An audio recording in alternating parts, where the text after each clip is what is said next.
Party ప్రభుత్వం జోడెద్దులా పనిచేయాలన్నారు ముఖ్యమంత్రి Revanth Reddy. PCC రాజకీయ వ్యవహారాల కమిటీ సమావేశంలో సీఎం కీలక వ్యాఖ్యలు చేశారు. 18 నెలల పాలన గోల్డెన్ పీరియడ్ అని చెప్పారు.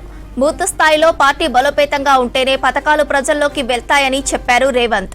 పార్టీ నాయకులంతా ఐక్యంగా పనిచేయాలని సూచించారు. కాంగ్రెస్ మరోసారి అధికారంలోకి వచ్చేలా కృషి చేయాలన్నారు. పని చేస్తేనే పదవులు వస్తాయని చెప్పారు.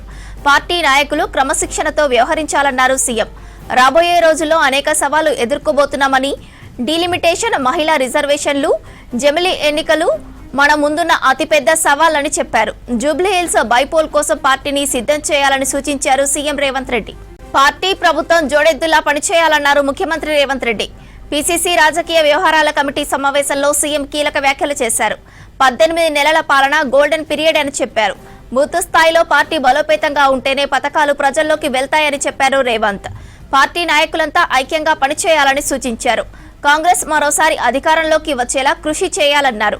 పనిచేస్తేనే పదవులు వస్తాయని చెప్పారు. పార్టీ నాయకులు క్రమశిక్షణతో వ్యవహరించాలన్నారు సీఎం.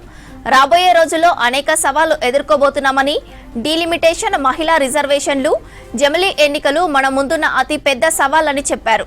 జూబ్లీహిల్స్ బైపోల్ కోసం పార్టీని సిద్ధం చేయాలని సూచించారు సీఎం రేవంత్ రెడ్డి.